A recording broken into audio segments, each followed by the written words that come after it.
VOK is a platform for providing social, public, and political awareness. The motto of VOK is to seek the truth, hear the truth, learn the truth, love the truth, speak the truth, hold the truth, and defend the truth until death. یہ 6 آیتیں وہ ہیں کہ جو آج پوری دنیا میں بہت زیادہ کھٹک رہی ہیں لوگوں کو. سورہ توبہ کی ان آیات کو ویسٹ جو ہے تلا ہوا کہ انہیں قرآن سے نکالا جائے پوری قوت کے ساتھ. جہاں تک جو نصاب میں اگر کہیں آ گئی ہیں تو ان کو تو نکلوا دیا انہوں نے، کیونکہ اس میں بظاہر ایسا محسوس ہوتا ہے کہ مسلمانوں کو ہمیشہ کے لیے یہ حکم دے دیا گیا کہ کافروں کا، مشرکوں کا قتل عام کرو، حالانکہ یہ بات غلط ہے. یہ مشرکوں کے لیے خاص معاملہ تھا، عرب کے مشرکین کے لیے، امیین عرب. حضور کی بعثت خصوصی تھی امیین عرب کے لیے. هو الذی بعث فی الامیین رسولا منہم، انہی میں سے تھے آپ، امیین میں سے تھے، بنی اسماعیل میں سے تھے. تو آپ کی اصل بعثت، پرائمری بعثت جو ہے وہ بنی اسماعیل کی طرف تھی. البتہ آپ کی بعثت عمومی پوری دنیا کی طرف تھی. تو یہ قاعدہ جو ہمیشہ سے چلا آ رہا تھا اللہ تعالیٰ کا کہ اگر کسی رسول کو بھیج دیا جائے کسی قوم کی طرف اور وہ رسول کا انکار کر دیں، ان کی دعوت جو ہے پوری سامنے آنے کے بعد، تو وہ قوم ہلاک کر دی جاتی تھی. قوم نوح ہلاک کی گئی اسی قاعدے کے تحت، قوم ہود، قوم صالح، قوم شعیب، سدوم اور عمورہ کی بستیاں، آل فرعون غرق کیے گئے. کس لیے؟ اسی قاعدے سے. تو حضور صلی اللہ علیہ وسلم کی چونکہ بعثت خصوصی تھی الی اہل العرب، مشرکین عرب، لہذا ان کے بارے میں قانون یہ تھا کہ اب اگر یہ ایمان نہیں لائیں گے تو یا تو اللہ تعالیٰ کسی اور عذاب کے ذریعے سے انہیں ختم کرتا، یا دوسری شکل یہ کی گئی کہ اہل ایمان سے کہہ دیا گیا کہ انہیں 4 مہینے کی مہلت دے دو، اس 4 مہینے کی مہلت کے اندر اندر ایمان لے آئے تو جان بخشی ہے، ورنہ 4 مہینے ختم ہوں گے تو پھر ان کو قتل عام کرو، جہاں چاہو جہاں پاؤ قتل عام کرو. یہ آیت قرآن مجید کی سخت ترین آیات میں سے ہے. براۃ من اللہ ورسولہ الی الذین عاہدتم من المشرکین، اللہ اور اس کا رسول بری ہیں تم نے جو بھی معاہدے کیے ہیں مشرکین کے ساتھ ان سے. پچھلے درس میں جو بات آئی تھی یہاں وہ بہت اور کھل کر آ گئی ہے. فسیحوا فی الارض 4 اشہر، تو اب یہ مشرکین سے کہا جا رہا ہے آپ زمین میں گھومو پھرو 4 مہینے. وَاعْلَمُوا أَنَّكُمْ غَيْرُ مُعْجِزِ اللَّهِ، جان لو تم اللہ کو عاجز نہیں کر سکتے. وَأَنَّ اللَّهَ مُخْزِي الْكَافِرِينَ، اور اللہ تعالیٰ ان کافروں کو لازماً رسوا کر کے رہے گا، ذلیل کر کے رہے گا. وَأَذَانٌ مِّنَ اللَّهِ وَرَسُولِهِ إِلَى النَّاسِ يَوْمَ الْحَجِّ الْأَكْبَرِ، اور یہ اعلان عام ہے اللہ اور اس کے رسول کی طرف سے تمام لوگوں کو یوم الحج الاکبر، حج اکبر کے دن. حج اکبر سے عام طور پر لوگ سمجھتے ہیں کہ جو جمعے کو حج ہو وہ حج اکبر ہے. نہیں، یہ غلط ہے. قرآن کی روح سے جو حج اکبر ہے وہ حج ہے، حج اصغر جو ہے وہ عمرہ ہے. عمرے کو حج اصغر کہتے تھے، حج اکبر جو ہے وہ حج ہے. تو یہ حج تھا جو سن 9 ہجری میں جب حج ہو رہا ہے تو اس میں یہ اعلان کرا دیا گیا. یہ آیات نازل ہوئی ہیں جبکہ حضور نے قافلہ روانہ کر دیا تھا، آپ خود نہیں گئے تھے. حضرت ابو بکر کی قیادت اور عبارت میں قافلہ حج روانہ ہو چکا. جب قافلہ جا چکا یہ 6 آیتیں نازل ہو گئیں. پھر حضور نے حضرت علی کو بھیجا، جاؤ علی، اور جا کر وہ اعلان عام کر دو. یہ جب مکے کے اندر جب وہاں حج کے موقع پر تمام عرب کے لوگ جمع ہوں گے یہ اعلان عام کر دو، میری طرف سے تم اعلان کرو. حضرت علی جو ہے منزل تیزی کے ساتھ دوڑتے ہوئے آ گئے، ابھی راستے ہی میں تھا قافلہ، پہنچ گئے. حضرت ابو بکر نے ان کو دیکھا تو دیکھتے ایک سوال کیا، ذرا نوٹ کیجئے کس قدر وہاں نظم اور ڈسپلن کی بات ہوتی تھی. حضرت ابو بکر پوچھتے ہیں امیر او مامور، علی تم امیر کی حیثیت سے آئے ہو یا مامور کی حیثیت سے؟ یعنی آیا اللہ کے رسول نے مجھے معزول کر کے تمہیں امیر بنا کر بھیجا ہے، امیر الحج؟ تو ٹھیک ہے، میں تمہارے تابع ہوں، تم نشست سنبھالو. اور مامور ہوں، یا یہ کہ تم مامور ہی رہو گے اور یہ جو ذمہ داری ہے امیر الحج کی وہ میرے پاس ہی رہے گی. حضرت علی کہتے مامور، میں مامور بنا کر بھیجا گیا ہوں، امیر بنا کر نہیں. لیکن چونکہ اہل عرب کا اصول یہ تھا کہ کسی بڑے شخص کی طرف سے کوئی اعلان عام ہو تو وہ اس کا قریبی عزیز ہی کر سکتا ہے. لہذا وہ حج کے مجمع میں یہ آیات جو ہے یہ پڑھ کر سنائی ہیں حضرت علی نے رضی اللہ تعالیٰ عنہ۔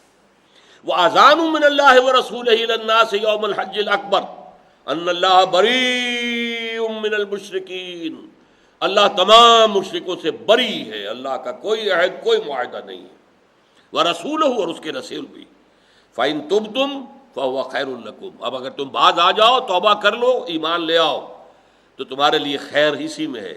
وَإِن تَوَلَّيْتُمْ، اور اگر تم منہ موڑو گے، فَاعْلَمُوا أَنَّكُمْ غَيْرُ مُعْجِزِ اللَّهِ، تو جان لو تم اللہ کو عاجز نہیں کر سکتے۔ وَبَشِّرِ الَّذِينَ كَفَرُوا بِعَذَابٍ أَلِيمٍ، اور اے نبی ان لوگوں کو جنہوں نے کفر کی روش اختیار کی ہے دردناک عذاب کی خوشخبری دے دیجیے۔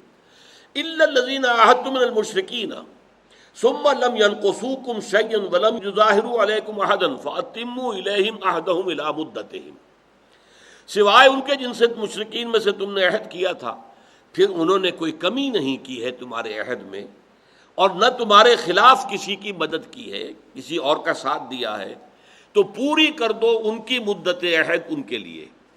اگر وہ 5 سال کا ہے تو ٹھیک ہے، 2 سال کا ہے تو ٹھیک ہے، جس کے ساتھ معاہدہ ہے موقت وقت کا تعین ہے اور انہوں نے کوئی خلاف ورزی نہیں کی ہے تو وہ معاہدہ پورا کیا جائے گا۔ ان اللہ یحب المتقین، اللہ تعالیٰ متقیوں کو پسند کرتا ہے۔ بہرحال جن کے ساتھ غیر موقت تھا وہ 4 مہینے دے دیے گئے، یہ نہ ہو کہ اچانک کہہ دیں کہ ہمارا سارا معاملہ تم نے تلپٹ کر دیا۔ 4 months 4 مہینے کی مہلت ہے۔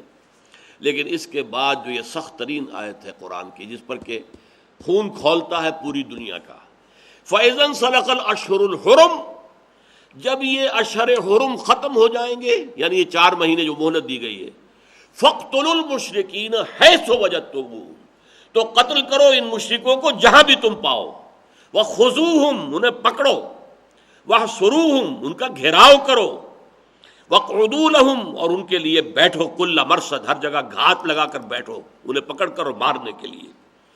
فَإِن تَابُوا، پھر اگر وہ توبہ کریں، وَأَقَامُوا الصَّلَاةَ، نماز قائم کریں، وَآتَوُا الزَّكَاةَ، اور زکوٰۃ ادا کریں، فَخَلُّوا سَبِيلَهُمْ، تو پھر ان کا راستہ چھوڑ دو، پھر وہ تمہارے ساتھ مسلمان ہے، برابر کے شریک ہے، اسلامی ریاست کے شہری ہیں۔ ان اللہ غفور الرحیم، اللہ تعالیٰ غفور الرحیم ہے۔ وَإِنْ أَحَدٌ مِّنَ الْمُشْرِكِينَ اسْتَجَارَكَ، اور اے نبی اگر مشرکین میں سے کوئی شخص تمہارا پڑوس چاہے، تمہارے پاس آنا چاہے، فَأَجِرْهُ، تو آپ اسے امن دیجئے، پناہ دیجئے، حتیٰ یسمع کلام اللہ، یہاں تک کہ وہ اللہ کا کلام سن لے۔ یعنی جب یہ وارننگ دے دی گئی تو اب ظاہر بات ہے بہت سے لوگ ابھی تک انہوں نے پرواہ نہیں کی ہوگی کہ سوچیں محمد کیا کہہ رہے ہیں کیا نہیں کہہ رہے، لیکن جب اب یہ چیلنج آ گیا، now you have only 4 months to decide this way or that way، تو اب ان میں سے کچھ لوگ چاہیں گے کہ آ کے سمجھے تو صحیح بات کیا ہے، آپ کیا بات بنوانا چاہتے ہیں، آپ کا دین کیا ہے۔ تو فرمایا اے نبی وَإِنْ أَحَدٌ مِّنَ الْمُشْرِكِينَ اسْتَجَارَكَ فَأَجِرْهُ، اگر مشرکین میں سے کوئی شخص آپ کی پناہ طلب کرے، فَأَجِرْهُ، تو اسے پناہ دیجیے، حتیٰ یسمع کلام اللہ، یہاں تک کہ اللہ کا کلام سن لے، قرآن المجید سنے سمجھے دعوت کیا ہے۔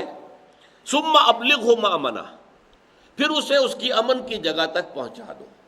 یہ نہیں کہ کہو بس سن لیا تم نے اب طے کرو، نہیں مان لاتے تو ابھی گردن اڑاتے، نہیں، پھر اسے اس کی امن کی جگہ پہنچا دو۔ جس قبیلے سے وہ چل کر آیا تھا آپ نے امان دی، آپ کے پاس ٹھہرا، آپ نے دین کی دعوت پیش کر دی، اب اسے فیصلہ کرنے کے اندر آزاد چھوڑ دو اور اسے واپس جانے دو۔ ابلغہ مأمنہ، اور اسے اپنے امن کی جگہ تک پہنچا دو۔ ذالک بانہم قوم لا یعلمون، یہ اس لیے کہ یہ لوگ جانتے نہیں ہیں، ان کے ساتھ یہ رعایت کیجیے۔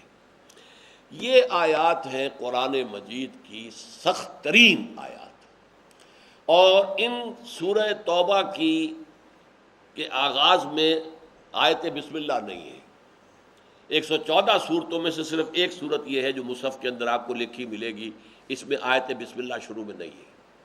اس میں بہت سی آراء ہیں، اس لیے کہ اس کے بارے میں حضرت علی کا قول یہ ہے کہ یہ صورت تو تلوار ہاتھ میں لے کر نازل ہوئی ہے، اس میں اللہ تعالیٰ کے رحمان اور رحیم کے نام جو ہے اس کی بجائے اس کی مناسبت جو ہے اللہ کا انتقام، اللہ کا غضب جو ہے وہ چونکہ نمایاں ہے، اس لیے اس صورت سے پہلے آیت بسم اللہ نہیں لکھی جاتی۔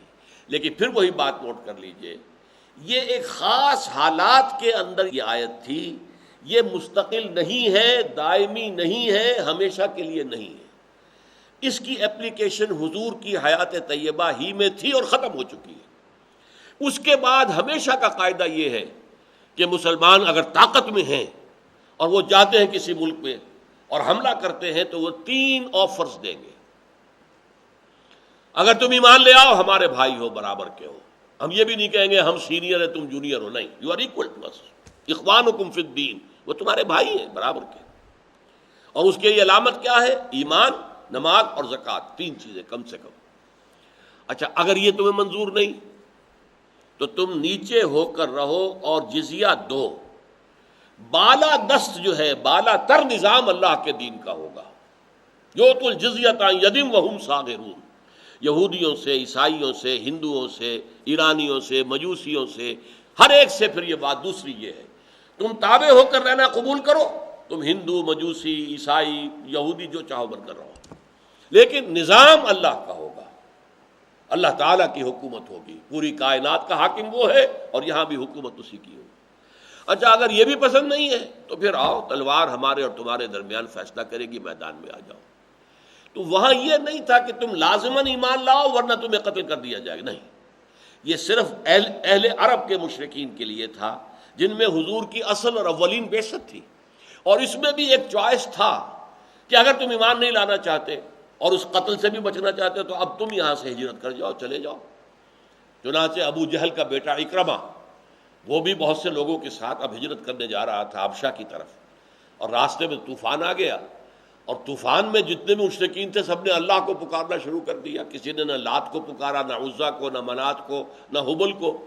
انہوں نے کہا اگر یہی بات ہے، ہماری فطرت میں صرف اللہ ہے، تو پھر ہم کہاں جا رہے ہیں؟ محمد اسی کی تو دعوت دے رہے ہیں صلی اللہ علیہ وسلم۔ وہ واپس آ کر ایمان لے آئے اور بڑے کار ہائے نمایاں انہوں نے سر انجام دیے، اور جو نئے جھوٹے نبی اٹھ کھڑے ہوئے تھے جنگ یمامہ میں وہ شہید ہوئے ہیں، اور انہوں نے بہت جو ہے اپنی بہادری کا ثبوت دیا اسلام کے دفاع میں۔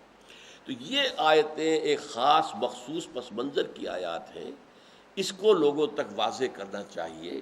یہ دائمی نہیں ہے، ہمیشہ کے لیے نہیں ہے، یہ ابدی قانون نہیں ہے، یہ صرف مشرکین عرب کے لیے تھا جن پر محمد صلی اللہ علیہ وسلم کے ذریعے سے اتمام حجت آخری درجے میں ہو چکی تھی۔ اب یا تو انہیں کسی آفت سماوی سے ختم کیا جاتا، غرق کیا جاتا، یا یہ ہے کہ ان کے اوپر کوئی زلزلہ آتا، کچھ اور آتا۔ اللہ تعالیٰ نے اس کی شکل یہ اختیار کی، اور واقعہ یہ ہے کہ ایک بھی مشرک کا خون نہیں بہا، سب ایمان لے آئے۔ اذا جاء نصر اللہ والفتح ورأیت الناس يدخلون فی دین اللہ افواجا، فوج در فوج ایمان میں داخل ہو گئے۔ جو ان کچھ لوگوں کی جو ہے اگر گردنیں اکڑی رہیں تو وہ ملک چھوڑ کر چلے گئے۔